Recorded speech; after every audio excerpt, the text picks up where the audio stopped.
Podcast.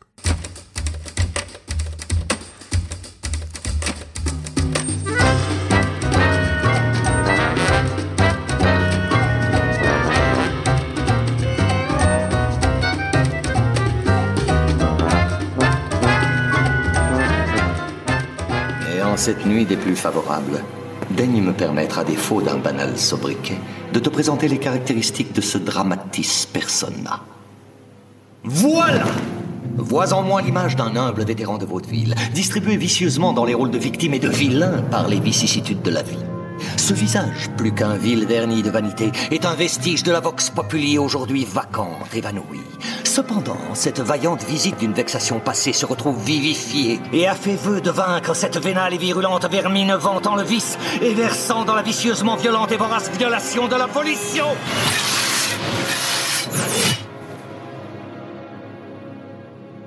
Un seul verdict, la vengeance. Une vendetta, telle une offrande votive, mais pas en vain, car sa valeur et sa véracité viendront un jour faire valoir le vigilant et le vertueux. En vérité, ce velouté de verbiage vire vraiment au verbeux. Alors laisse-moi simplement ajouter que c'est un véritable honneur que de te rencontrer. Appelle-moi V. Ce chapitre sera consacré à la BD V pour Vendetta. Elle a donc au scénario Alan Moore et au dessin David Lloyd. Alors l'exemplaire qui me sert à faire cette chronique est celui d'Urban Comics, la collection Nomade, qui est une collection à petit prix et qui permet d'acquérir des BD cultes pour un coût modique. La traduction a été faite par Jacques Collin. Il s'agit de la deuxième traduction en français. La première a été réalisée dans les années 90, si je me trompe pas, par Alex Nikolavitch, dont je vous recommande aussi les ouvrages, mais nous en parlerons peut-être plus tard. Si vous ne connaissez pas cette BD, vous connaissez au moins le masque que porte le personnage principal, ce visage blanc, souriant, car il a été adopté notamment par les Anonymous et certains mouvements altermondialistes et des mouvements aussi qui luttent contre les abus des différents gouvernements. Ce masque est donc devenu un emblème politique, aussi bien que culturel, ces dernières années, depuis notamment l'apparition du film en 2006. Il y a un film qui a été réalisé, et ce film a propulsé au niveau promotionnel, puis après, avec le mouvement, comme je l'ai dit, des Anonymous, a propulsé ce masque, cet emblème, comme un symbole politique de résistance à toutes les oppressions, les abus de pouvoir qu'ils se seraient corrompus, ivres de leur propre puissance. Les avertissements, il est clair que cette BD aborde la violence politique. Il va y avoir des scènes très violentes, des violences aussi sexuelles. Pour résumer très simplement le propos, la BD commence en 1997, en sachant qu'elle a été écrite à partir de 82, jusque 1990. Il y a 8 ans à peu près d'édition.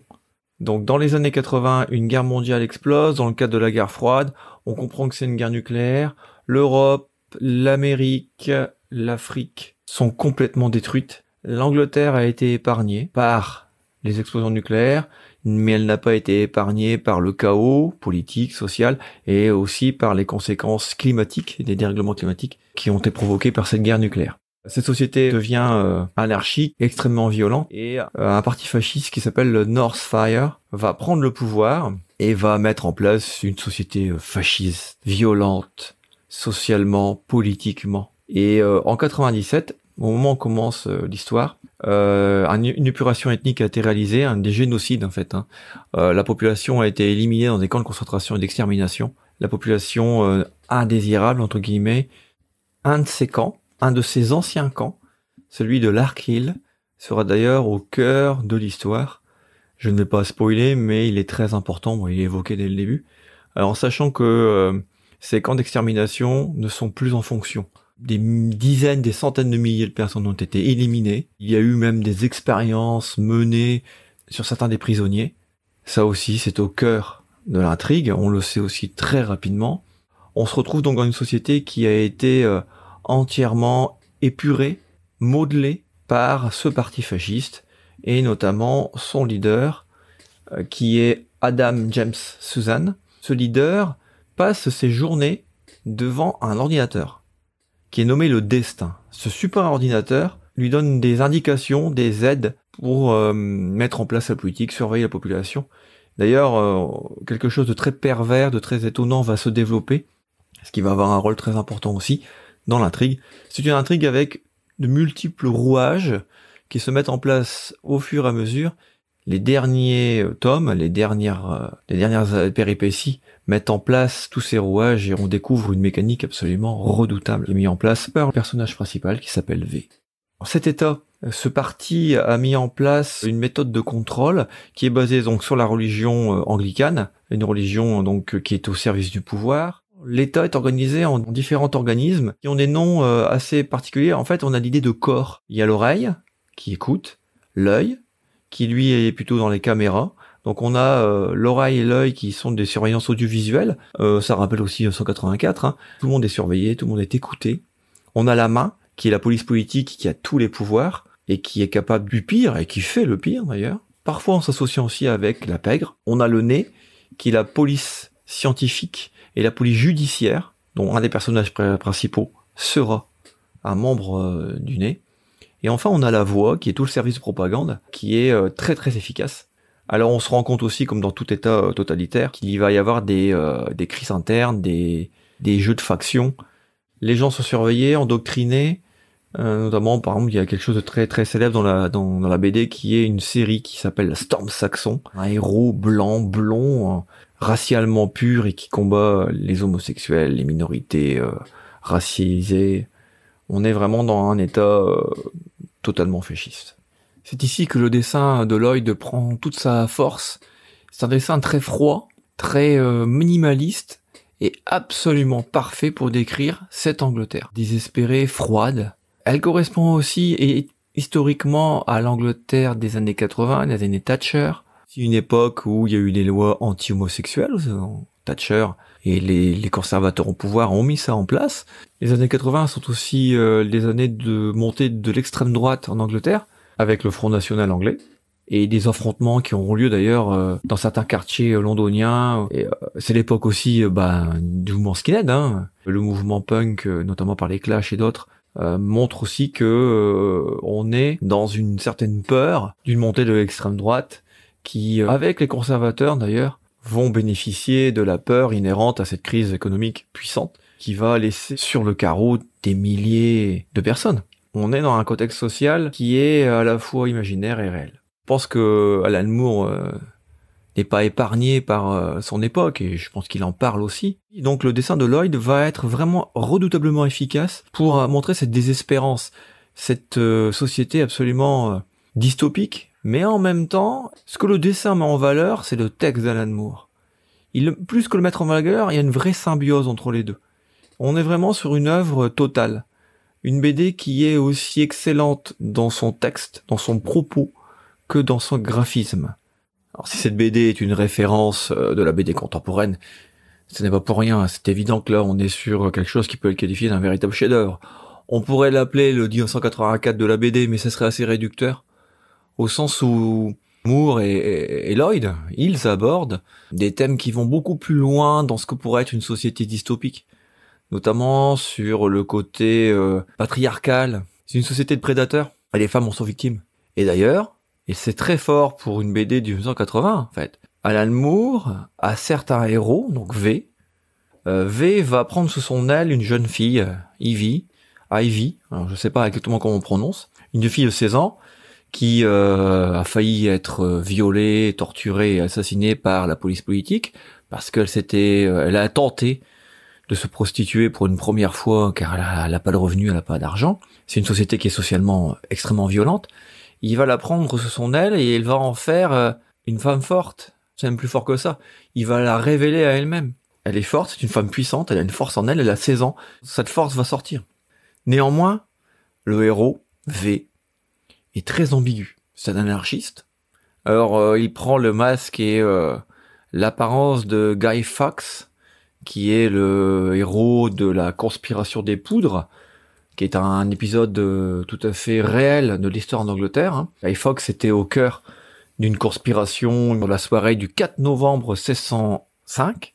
Il y avait une quarantaine de tonneaux de poudre sous le Parlement. C'est une conspiration catholique Les catholiques étaient oppressés par le pouvoir, ils subissaient des brimades, ils étaient maltraités par le pouvoir anglais, et ils faisaient partie d'une conspiration catholique qui souhaitait éliminer le roi et infléchir la monarchie vers plus de souplesse envers les catholiques, voire la faire rentrer dans les rangs de la papauté, quoi. Tous les 5 novembre, une fête a lieu en Angleterre qui célébrait le fait qu'on ait révélé, qu'on ait arrêté cette conspiration des poudres, et on brûle un mannequin qui représentait Guy Fawkes, etc. D'ailleurs, le dessinateur David Lloyd, c'est lui qui a proposé à Alan Moore ce personnage, enfin le masque et les vêtements qui sont du XVIIe siècle à Alan Moore, parce qu'à l'origine, le personnage était un anarchiste, mais il n'était pas précisément défini. David Lloyd a révélé dans une interview qu'en fait, il s'est souvenu de son enfance et de cette fête, et il a proposé ce personnage. Et bien lui en a fait, parce que on s'est retrouvé avec un personnage qui est devenu un masque, du moins une apparence qui est devenue très importante. D'ailleurs, le masque, c'est lui-même qui l'a créé, il s'est souvenu un peu de cette fête des poudres. Il a créé le masque, il a expliqué qu'il voulait un masque souriant, car il n'y a rien plus de terrifiant que quelqu'un qui sourit alors qu'il est en train de vous tuer. Ce masque est aussi là pour montrer la particularité de V. C'est un anarchiste, clairement, et là on retrouve les idées politiques d'Alan Moore, mais cet anarchiste n'a clairement aucun remords à éliminer des gens et à faire des attentats. La violence politique est un outil. Il a un but tout à fait louable, il veut rendre sa liberté de choix au peuple anglais, sans les ménager, parce qu'il y a des discours effectivement où V va vraiment clairement dire « Vous êtes des lâches, vous avez abandonné votre liberté pour votre confort ». Qui est à blâmer? Bien sûr, il y a ceux qui sont plus responsables que les autres et qui devront en rendre compte. Mais, encore dans un souci de vérité, si vous cherchez le coupable, regardez simplement dans un miroir. Je sais pourquoi vous l'avez fait. Je sais que vous aviez peur. Qui pourrait se vanter du contraire? Guerre, terreur, maladie. Une myriade de problèmes a contribué à perturber votre jugement et à vous priver de votre bon sens.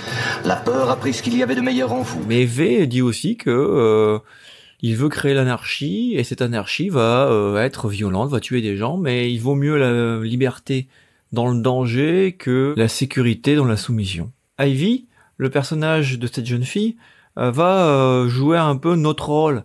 Elle va être choquée par cette attitude. Elle va même rompre avec lui dans une partie de la BD, on comprendra pourquoi, et puis il y aura aussi d'autres ressorts dramatiques, mais il y a quelque chose de très ambigu. L'anarchie a 2 visages, créateur et destructeur.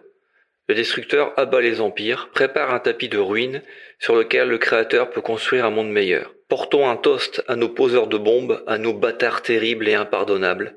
Buvons à leur santé pour ne plus jamais les revoir. C'est aussi très intéressant parce que c'est une BD qui parle de la violence politique et de sa légitimité. Alors en 2006, un film a été fait sur un scénario des sœurs Wachowski.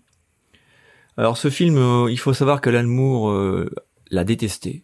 Il ne l'a réellement pas apprécié. Mais ce film a donné une énorme notoriété à la BD. Car le masque est devenu une figure populaire pop culture avec ce film. Ce film est regardable, mais il modifie quand même tout à fait fortement la BD, ce qui est cohérent. La BD, s'il fallait exactement la mettre en image, il faudrait plus une série télé qu'un film. Le film durerait 8 heures. Donc, peut-être une série un jour, pour V pour Vendetta, en sachant qu'Alan Moore, il l'a dit, il l'a regretté, il n'a plus du tout de droit dessus, il n'a plus aucun droit sur cette BD. Donc peut-être qu'un jour nous verrons une série V pour Vendetta. Donc je vous recommande grandement la lecture de cette BD. En version nomade, comics nomade, Urban Comics nomade, elle est à 9,90€. C'est un très très bon investissement. N'hésitez surtout pas, vous avez là une œuvre très très importante de la littérature, parce que pour moi la BD est de la littérature. Voilà. Je vous laisse et n'oubliez pas. Nous avons eu une bande d'escrocs, d'imposteurs, de menteurs et de déments qui ont pris une suite de décisions catastrophiques. Ça, c'est un fait. Mais qui les a élus? C'est vous. Vous leur avez donné ces responsabilités et le pouvoir de prendre ces décisions à votre place. Même si j'admets qu'on puisse parfois se fourvoyer, je ne puis croire que la répétition des mêmes erreurs mortelles ne soit en quelque sorte délibérée. Vous avez encouragé ces incapables malveillants qui ont fait de votre vie professionnelle un gâchis total. Vous avez accepté ces ordres stupides sans réagir. Vous les avez laissés envahir votre espace de travail avec des machines incertaines. Vous auriez pu les arrêter. Il vous suffisait de dire non.